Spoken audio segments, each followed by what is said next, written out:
Yes, welcome everyone to the Human Experience podcast. With me, we have Marcy Mara, who is from Washington, USA, correct? And Correct. could you please introduce yourself to our audience, what you do? And because I know you have a lot of expertise in leadership, in coaching, you're a success coach, and you have a lot of experience in corporate world. So could you introduce yourself to our audience, please? Absolutely. Thank you so much, first of all, for inviting me to be a guest. I'm very excited to be here. I've been following you for a long time. So this is like one of those little idle things you get to be on somebody's show. Um, Obviously, Marcy Mara. I am born and raised in Washington State in the US, so I'm a West Coaster. By day, I am a management consultant, and I've been doing that work for about 30 years. And if you're not familiar with what a management coach does or management consultant does, is that I work with Fortune 500, Fortune 100 companies, and I help them solve their large business problems. So when you think about a company that's going to do a large organization redesign, or they want to implement something new, or they're trying out new technology, I'll help them figure out how to solve those problems and how to help move the people to whatever that new paradigm looks like. So a lot of that is focused around human beings and how do we think and what motivates us and what makes us feel good. So that's my day job. And then my night job is a coach. And sometimes I'll say success coach, sometimes I'll say transformational coach, because it's really about, again, helping people move and shift to think in new ways and really trying to help people find joy and happiness in their life. And sometimes helping them understand that that isn't the job that they thought would give them happiness or the paycheck that they thought would give them happiness, that it's something inside that was always there that they just need to bring to the surface. So I personally find a lot of joy in doing both of that work, and it bleeds out into my life in all kinds of really fun and exciting ways. Okay. And from following you for a while as well and watching your videos and reading your posts, I understand that you also have the view that it's not just the mindset and the thinking, it's also very important about how we feel, and also when we connect to others, how we make them feel if we are in the leadership positions. Absolutely. And it's not just leadership positions, it's every position. It's Every every position. single human interaction and connection. And you and I met because of being open to connecting with anyone. And I Yes. truly believe that every person that we connect with enriches our lives. We may not ever see it at the time. It's like that drop of water and ripples down the line. Something magical can happen from that connection. So it's about approaching every relationship with an open heart and an open mind to just explore what that looks like and truly being authentic to who you are. And then how do you treat other people? Like those connections are about Yes. listening and learning, and again, that enriching our lives from what you learn from others. Absolutely. And so you have been working in consultancy for 30 years, and were you always self-employed or were you working for big corporations? Yeah, I've actually always worked for fairly large corporations, and I do during the day right now. I actually work for a global consulting firm, Sia Okay. Partners, which is headquartered in Paris, which is a little interesting since Oh, I sit in interesting. the US. Yeah. Um, but I have been fortunate that I've worked for large companies that give you also a lot of support. I I had see. a period of time where I did my own consulting and I quickly sold that to a larger firm. It's really hard Okay. to be able to serve all of your clients as an independent doing that type of work. It takes a village to really serve larger clients. I see. I see. And in your coaching business that you do evenings, um, how is that looking at the moment if you can compare to prior to the COVID-19 crisis? It's definitely an interesting time to be a coach. There are a lot of people that have a lot of things to deal with right now. And I think that we're not even at the tip of the iceberg. it is just going to be so big. People are just starting to recognize the fear that they have around the situation. I think when things first happened, people that were young were like, oh, I'm fine, like nothing will happen to me. And then they started to realize, oh, but I could get my parents or my grandparents sick. And so it starts to change that world where people are looking at like, I'm okay. But now it's like, oh, but if I think about others, maybe they're not okay. I And how do I see. impact that? So I've had so many interesting conversations where people just start to wake up and realize it's not about me, it's about other people. It's How about do we. Yeah, and how do we Yeah. show up as a we? And how do we help each other? And how do we give, even if we don't feel like we have anything to give? But it might just be that giving of listening to a friend or Yes. calling somebody that they haven't talked to for a really long time, or even that text message that said, I haven't heard from you. Are you okay? That people know Yes. that they care. So, as a coach, I think you and I will be really busy for years to come. I Uh, agree.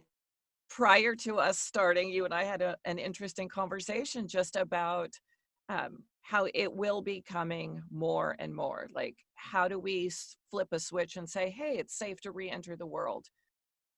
I don't know that I will believe that it is safe to re enter the world. Yeah. Uh, so, how will others? And how do we all help each other through that?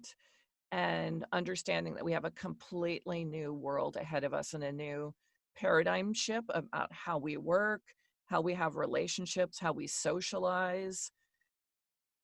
We may not be able to hug people for a really long time, and that feels very strange. That is true, especially if your cultural way to greet one another is two or three kisses on the cheek and a hug.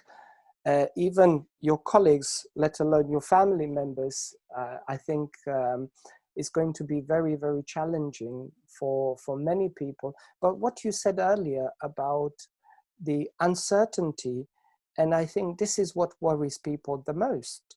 And from what I have seen, there are two things that people worry the most is finally it's brought to their attention that they are not immortal. So we're going to Mhm. die. We're all going to die. So they sort of had to spend some time to think about and see how they feel about death.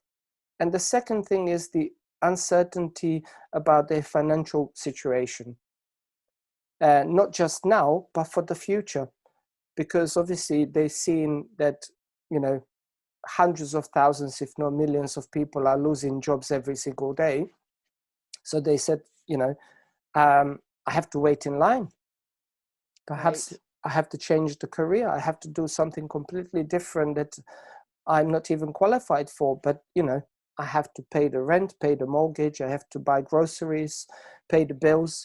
So it's definitely, I think, two most important factors that people are sort of focusing on. But at the same time, I feel that the old way of living as a humanity wasn't working for a very long time, for probably 30, 40 years. And what is needed, or what was needed, and which is happening right now, it's more unity, solidarity, compassion, kindness, understanding, equality. And the truth is, we as the human beings, we are in this together. There's no doubt about it. So there are no barriers about cultural, language, or any other. So basically, one race, human race, in this together. And you know, it's very interesting to see what the future is going to look like. No one knows, but I do hope that is going to, the world is going to feel smaller, that we are all brothers and sisters united and in sort of collaboration and cooperation to, that's the sort of, I believe, the new way of doing business. I loved it that you emphasized hope, because I think it's so much about hope and how do we choose to respond. Um, we can look at that we need to find new ways to work. We may not have an income stream that we thought was guaranteed. but did we also need all of that stuff that we thought we did as consumers? That's You know true. what? We really don't. And do you actually need to work 14 or 16 hours a day? Probably not. Probably not. And what happens when we slow down and we take those quiet moments to just be grateful for what we have and to reflect on our families and who we are and to connect with people? The richness of that is certainly a lot, brings a lot more joy that lasts versus a big fancy house or a really expensive car or so many of Absolutely. those other things that we thought that's how we find happiness. And people are finding happiness in all kinds of interesting ways now. We just have to stop and like I said, have that moment of gratitude. Like when you think, I'm so grateful, no matter what your situation, I'm grateful that I'm alive today. I'm grateful that the earth is healing itself. Like, let's look at all of the return to fish and wildlife and air that Absolutely. we can breathe. Like, now, can we please like not go back? Like when people say, I want everything to go back to normal. Like, do we? Like, was normal good? Exactly. I mean, there's that comfort in what we know, but what we know, to your point, was not good. Like there's a lot of stuff that needs to be changed. And this is our opportunity. We had our eyes opened. Like you could read all the studies in the, for the last 20 years about if we stopped doing certain things that wildlife would return. And I know I'm very interested in conservation and restoring things, but I thought, oh, it will be 20 years. Like, let's stop the Yes. pollution, and in 20 years, we'll have fish and wildlife, and we won't have smog in California. Well, it took about 20 days Exactly. in some places. So if we needed more proof, like I think we have it right now. Like We it's have no it. longer theory. Like we can see this right now. So what else does that tell us about our lives that we can change? Absolutely.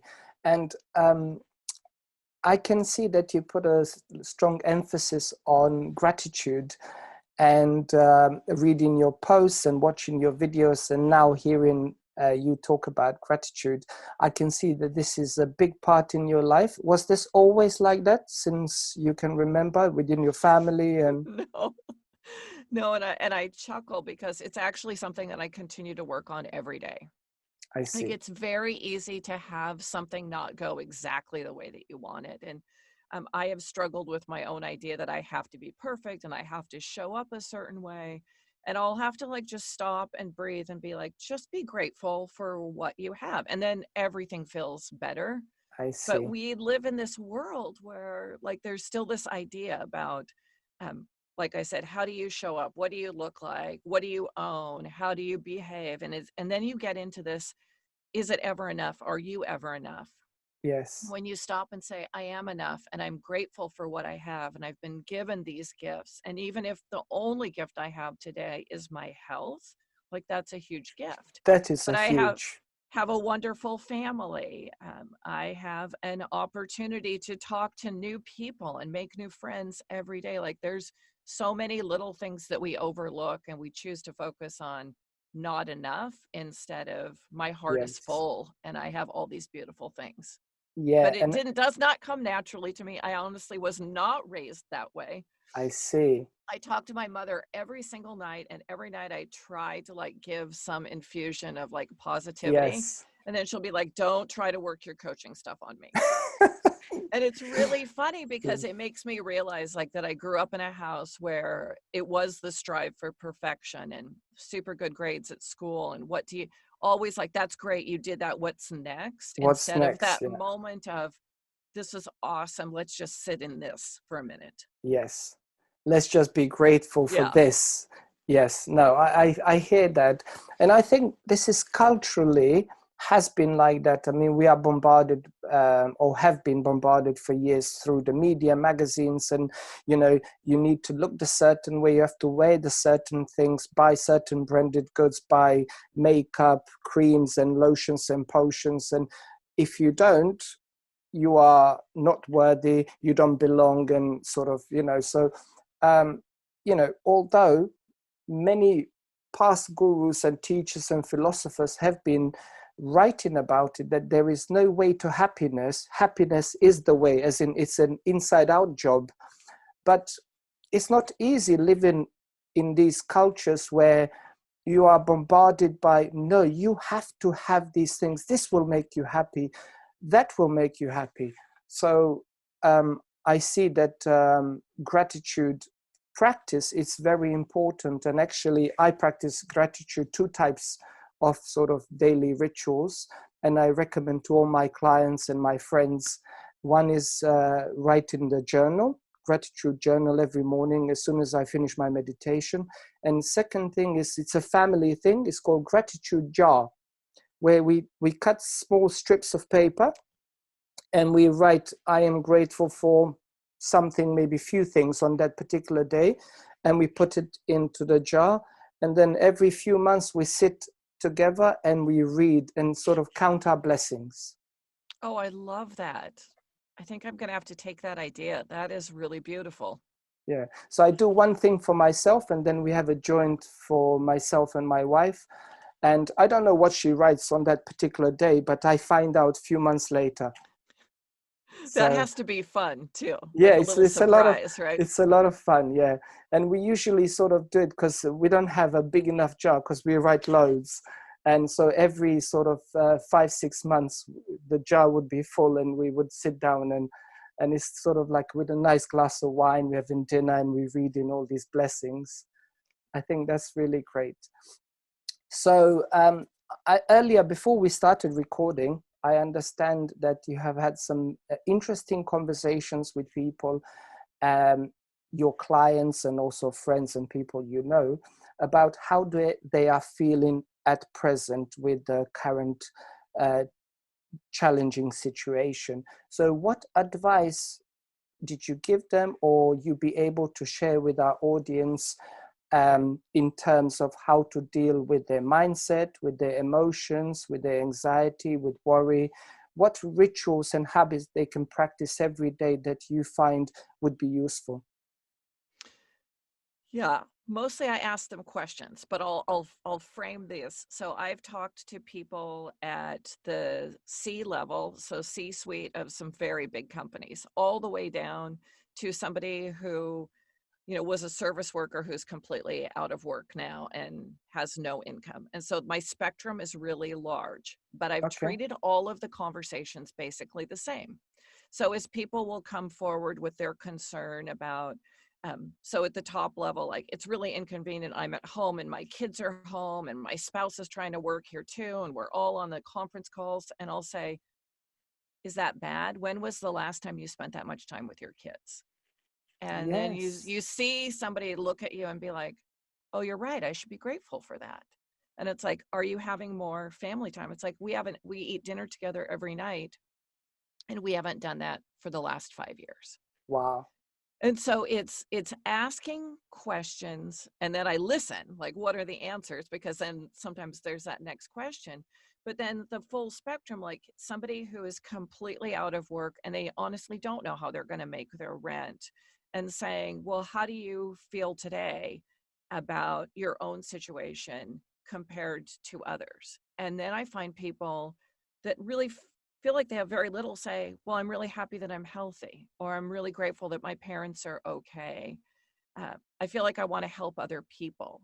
And so that practice too of giving of yourself to others really helps center people.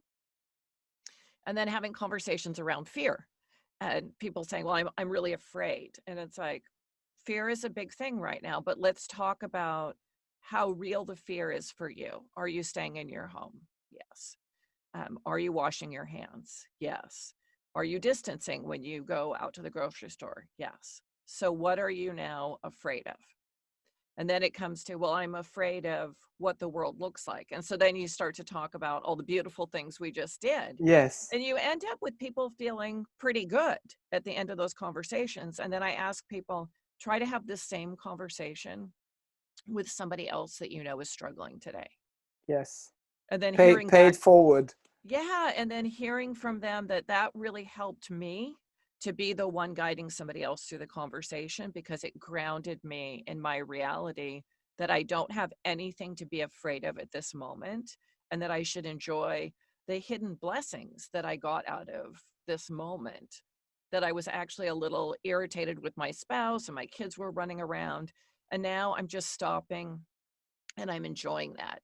And I've seen people on video, like I can see like your notes on your wall, and then people show up with kids' art behind them, where the Yeah, first week or so of working from home, their environment was very sterile and they wanted to show up just like they were in the office. And people are now showing up in a much more authentic way, which is so lovely. And that's how we really connect. absolutely.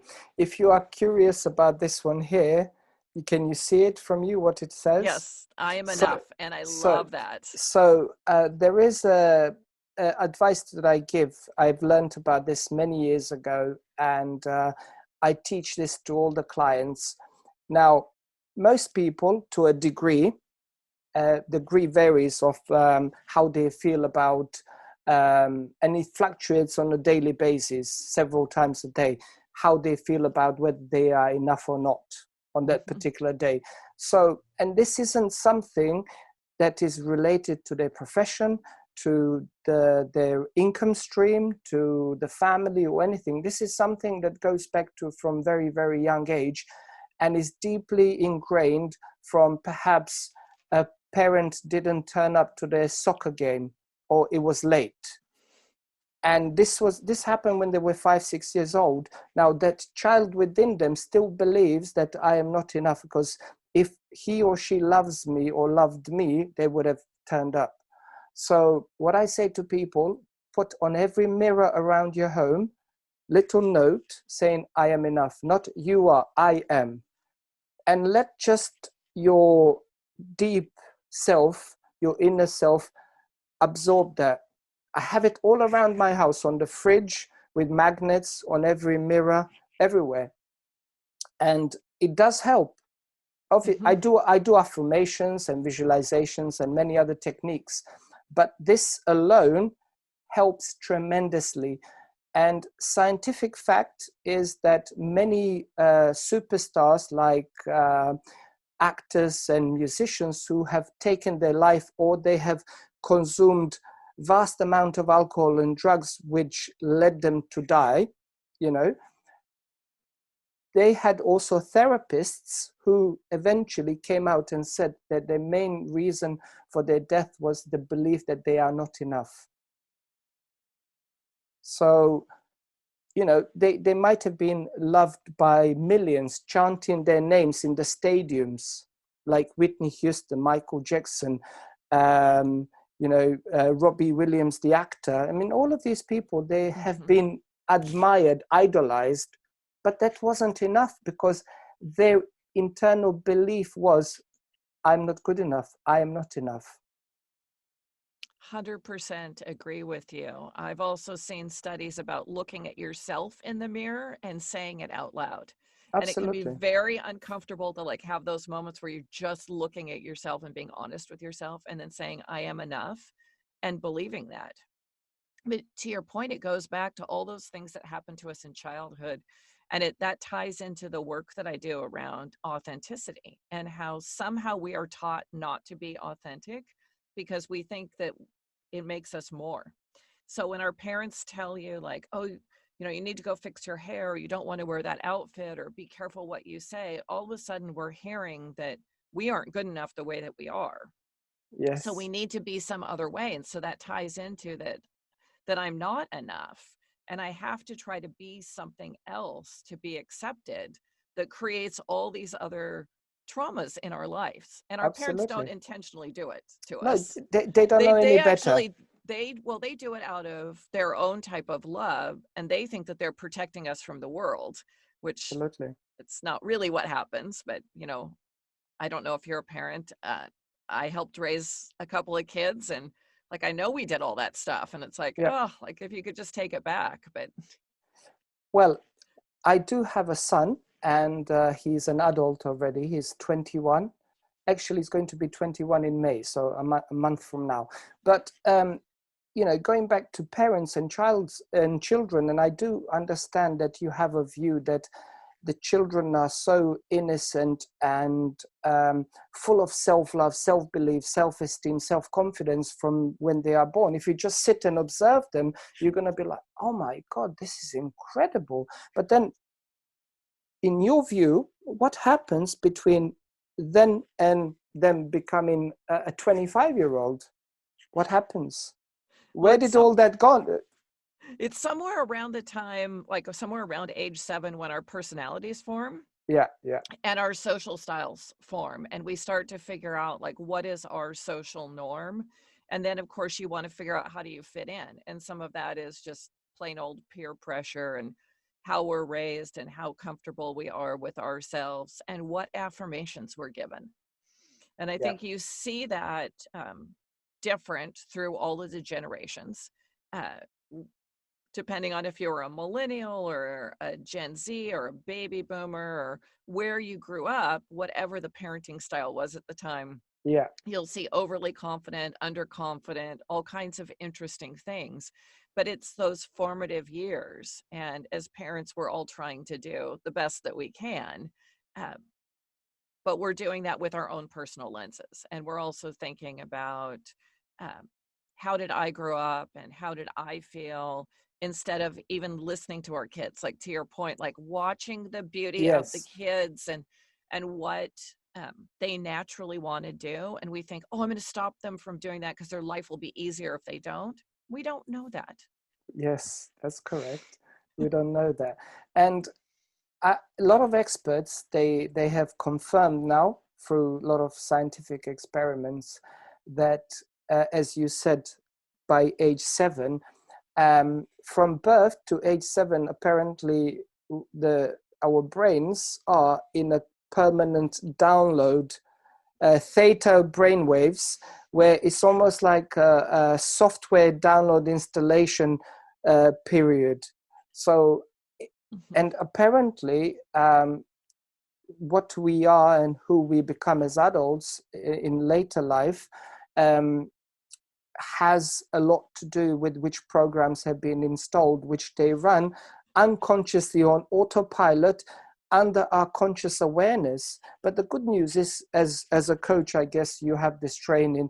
There is ways that we can go into the operating system, remove unwanted programming, and put some new ones. It takes some time. It's not like you can do it in a day. There are some techniques which you can help in one session, but for sort of prolonged benefits, you have to practice certain things every single day, as I'm sure you're aware as well.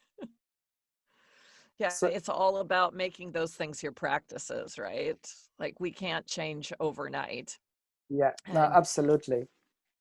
it's like you mentioned, meditating, it's mindfulness, it's gratitude, it's whatever those rituals are Yeah, that start to turn the corner, that those become our new personal norms. yeah, absolutely. And I think most people have been focusing only on the mindset, but I believe, and also from my studies and my research, that it has more to do with our emotions and feelings and not as much with the mindset, because you can repeat positive affirmations and say, I'm happy, I'm great, I'm amazing, I'm successful. But then if you have a contradicting emotions and feelings, um, basically you're just wasting your time. So you have to work on your emotional muscle more so than the mindset. Absolutely. I mean, it's about our hearts, right? It's Absolutely. do we have an open heart even to ourselves?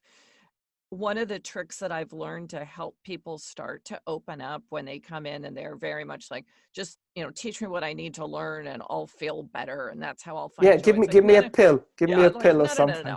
no. I take people for walks. Like I will start to have a conversation because you get people out of their, like, just sit here and give me what I need and then I'll go on my way. And it's like, you have a walk.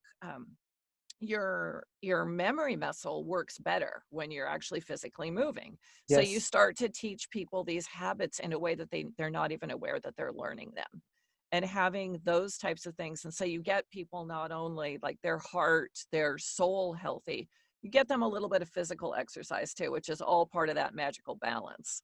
That's amazing. And what do you do now that obviously a lot of people are in a lockdown and they don't feel comfortable going out except for groceries and necessities? How do you then implement this sort of technique through video conferencing or? I've actually done a lot of that virtually. So get people on their phone on video, and maybe it's just out on their balcony, and we might walk in circles together, Oh, okay. apart, but together. So still get people outside if you Get them can. moving. Yeah, and I've had even a couple of those where somebody's just pacing around in their living room, but it's still like, get them moving. Get up out of your chair, get moving. Like I said, if you can, like, go outside. I've had virtual walks with people where I'll turn my camera on and I'll flip the camera around so they can see what I'm looking at as I'm walking. I can see what they're looking at. So you have a shared experience remotely, Nice. which is kind of fun. That's really good. And I understand why you do it also, because uh, emotion is energy in motion. So by them just sitting there, obviously being worried and anxious, by getting them to move, they release a lot of that sort of physical tension and physical emotion that they are experiencing, rather than just learning like listening to a lecture. They might fall asleep. You also get people to naturally deep breathe if you get them moving. So Absolutely. we could sit here and do a breathing exercise, which works for some people. Yes. Other people will look at me like, you are like way out there, like I'm not doing that. Yeah. But if you get people walking and they're walking at a good clip and they're talking, they are consuming big amounts of breath. Without realizing they had a good workout as well. So they Right. have you as a success coach, transformational coach, and a personal trainer, all in one. Well, That's I think our bodies and our minds are so connected that the two, absolutely. it just makes sense to do that. There is an institute, if I'm not mistaken, in America. It's Heart Mind Coherence Institute. They've been studying the connection between our heart and our brains for I think 20 odd years, and data coming out of that is incredible. But I do understand that also your research and your beliefs are very much in line with that, that heart and soul. It's so important, and the way you connect to others, the way you connect to people that you meet as colleagues, as friends, your clients, any human being that you interact with, when you focus and work on yourself and you open your heart and soul to unlimited possibilities, you actually emanate this sort of energy, and it's very easy to connect and communicate with anyone that you meet. It is, and it enriches our experiences. Like, think Abs- about all of the opportunities that are missed if you're just closed off to them. Absolutely. It's the magic of the other humans in our world, right? It's I learn incredible. so many things from everyone that I meet. It's really exciting. Yeah, absolutely. I'm so grateful for you being on our podcast, and I'm sure that there's going to be many more collaborations for many years to come. I'm very mindful about your next appointment. So what I would like to say in closing, um, if people would like to read more about you, find out more about what you are doing, follow your journey, perhaps they would like to work with you as a transformational coach and a mentor, where can people find you? Well, thank you. The easiest thing is LinkedIn under Marcy Mara, but also I have a website that's still being developed, which is marcymara.com. And that has links to a bunch of things on it. And I too am in the process of putting together a book. Maybe it will come out in 2020. Okay, Um, but those are both great ways to get in touch with me. And that's access to my email and all the that's avenues. that's amazing. And I must say that few videos that you have uploaded to your YouTube channel, they are amazing. Some of them are just you talking about various things, about authenticity and connecting to your heart. But there is one which is like a TED Talk presentation. I highly recommend to anybody who would like to learn more about you to watch that video. And I think it's incredible, and how you shared your journey in your business career. And I think you were very vulnerable in that you were sort of sharing from the heart your experiences about certain setbacks and how you used to think and feel about yourself and how you managed to overcome them. I thought that was incredible. So I highly recommend to our listeners and our viewers to go and check that video out. Marcy, it was absolute pleasure to have you on my show, and I will follow up with the email and we'll speak very soon. Thank you Give, so much. This was such a delight.